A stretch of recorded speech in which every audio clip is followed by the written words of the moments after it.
Tema saya pagi hari ini, Tuhan tidak peduli masa lalumu, tetapi Tuhan peduli masa depanmu.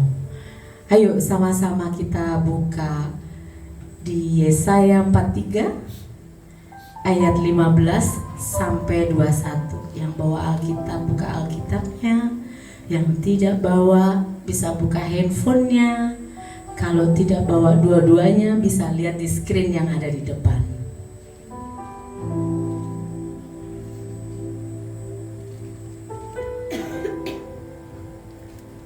Yesaya 43 ayat 15 sampai 21. Apa yang terjadi di ayat 18? Kita mundur ya. Janganlah ingat-ingat hal-hal yang dahulu. Jangan ingat hal-hal yang dahulu. Dan janganlah perhatikan hal-hal yang dari zaman purbakala. Nah, saya mau kasih tahu sama Bapak Ibu, apa sih masa lalu itu? Masa lalu itu tuh hal yang sudah terlewat, hal yang sudah berlalu, hal yang tidak mungkin kita kembalikan lagi. Banyak orang yang menyesal akan masa lalunya. Makanya di ayat 18 dikatakan, janganlah mengingat hal-hal yang dahulu. Nah, supaya kita mempunyai masa depan yang baik, masa depan yang penuh cemerlang, masa depan yang penuh dengan keberhasilan, jangan kita memikirkan masa lalu. Karena masa lalu itu tidak ada gunanya.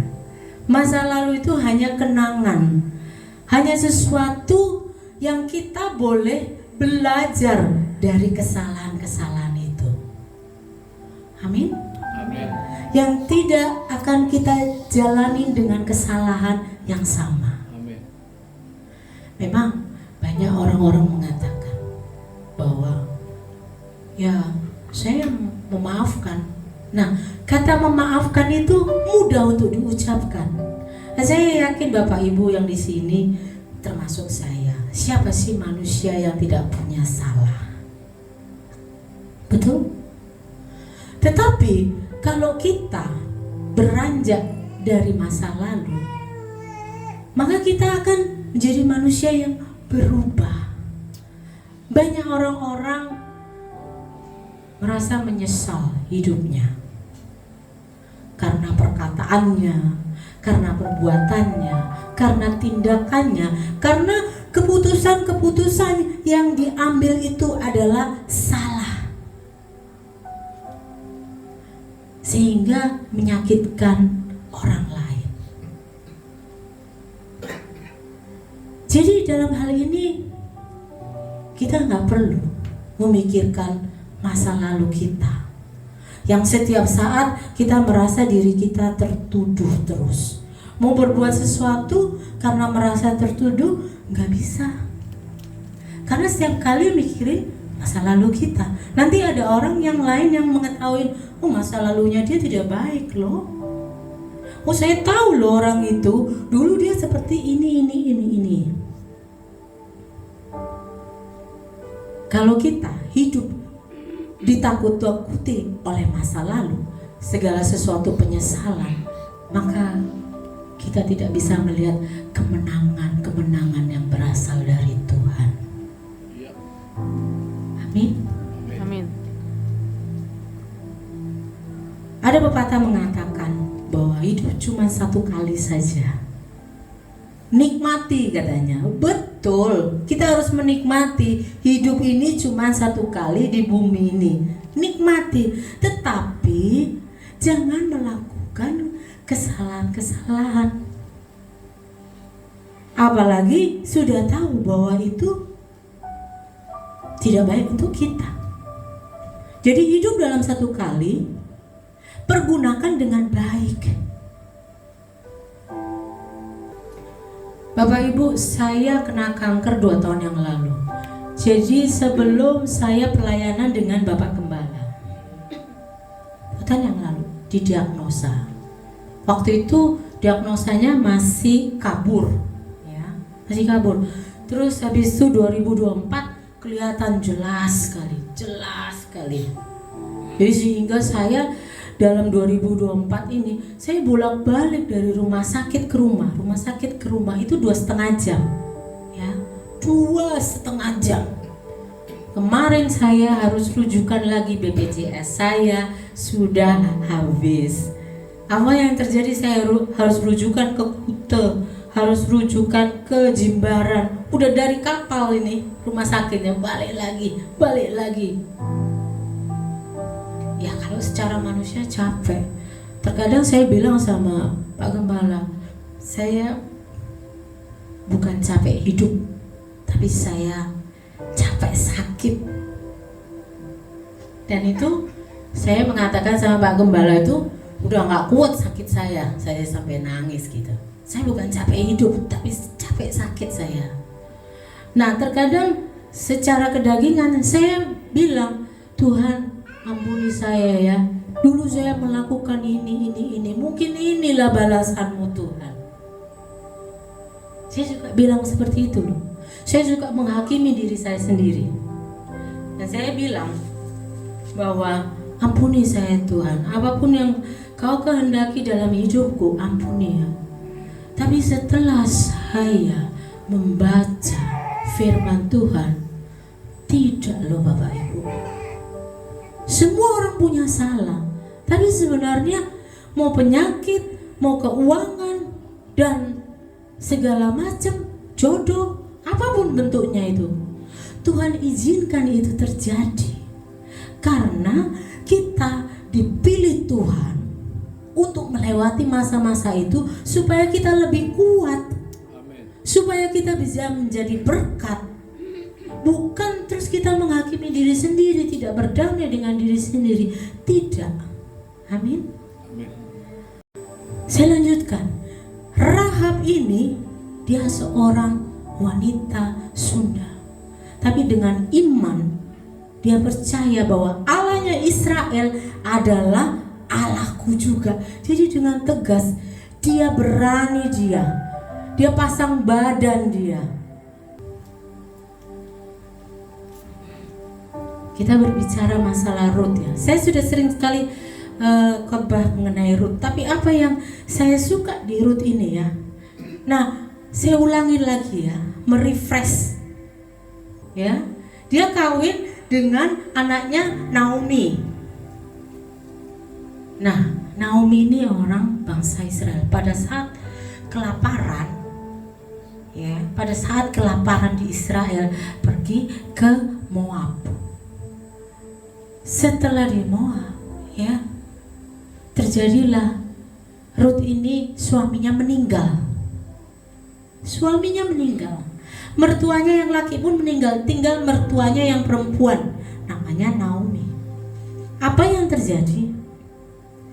Setelah Israel baik-baik saja, tidak ada terjadi kelaparan, mereka mau balik ini. Rut mau balik ke Israel bersama dengan mertuanya yang perempuan. Apa yang terjadi? Rut mengatakan, aku ikut kamu aja, katanya. Sudah ditinggal oleh suaminya sebatang kara, dan dia harus ikut mertuanya. Mertuanya bilang, jangan, kamu di sini aja. Tidak, tapi apa kata Rut? Dia setia dengan mertuanya. Mertuanya bangsa Israel yang takut akan Tuhan. Rut itu setia. Rut itu pekerja keras. Dia berusaha, dia percaya Allahnya Naomi, mertuanya itu, Allah Israel itu adalah Allahnya dia. Amin. Begitu juga dengan kita. Lanjut. Maria Magdalena, ini bukan Maria yang melahirkan Yesus ya, berbeda ya, Maria Magdalena. Jadi Maria Magdalena itu sebenarnya seorang yang gila. Jadi dia itu kemasukan roh jahat. Yesus yang menyembuhkan, Yesus yang mengusir roh jahat itu beserta dengan perempuan-perempuan yang lainnya. setelah disembuhkan sama Yesus. Ya, jadi yang pertama tadi adalah perempuan sundal. Yang kedua adalah tadi kan Rahab ya. Yang kedua adalah Rut, seorang yang sebatang kara. Jadi wanita yang kaya karena diberkati Tuhan. Nah, sekarang Maria Magdalena adalah wanita yang gila, yang kerasukan roh. Tapi Tuhan pakai Maria Magdalena ini. Bahkan pada saat Yesus datang, ya, dia dan perempuan-perempuan yang lainnya melayani Yesus dengan kekayaannya. Lanjut.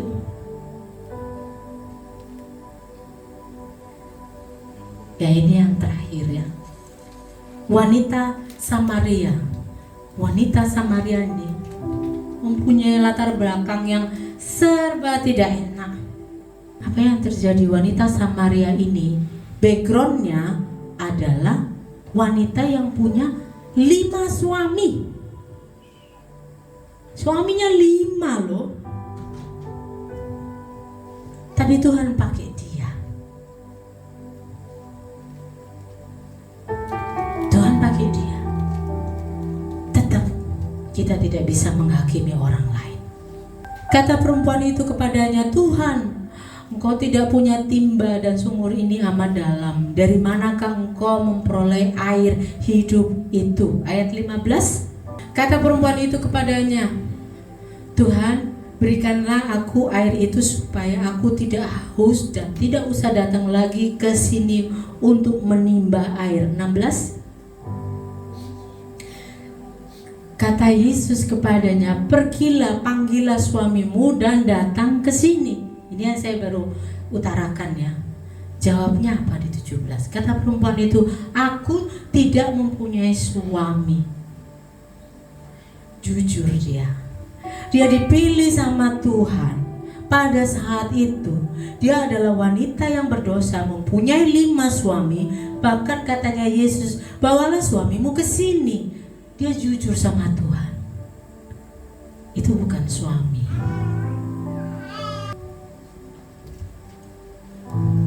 Dan banyak orang dari kota itu telah menjadi percaya kepadanya karena perkataan perempuan itu yang bersaksi. Ia mengatakan segala sesuatu yang telah ku perbuat. Ayat 40. Ketika orang-orang Samaria itu sampai kepada Yesus, mereka memintanya supaya ia tinggal pada mereka, dan ia pun tinggal di situ selama 2 hari. Tuhan tidak melihat backgroundnya kita. Tuhan tidak melihat masa lalunya kita.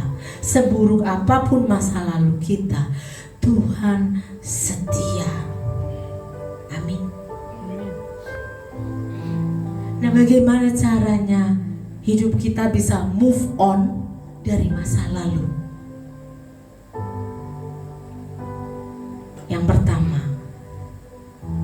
lupakan masa lalu yang di belakang dan berjalanlah ke depan, karena di depan itu masa depan yang menjanjikan. Apa yang kau putuskan hari ini itu menentukan yang ke depannya. Amin. Kita buka Filipi 3 ayat 13. Filipi 3 ayat 13.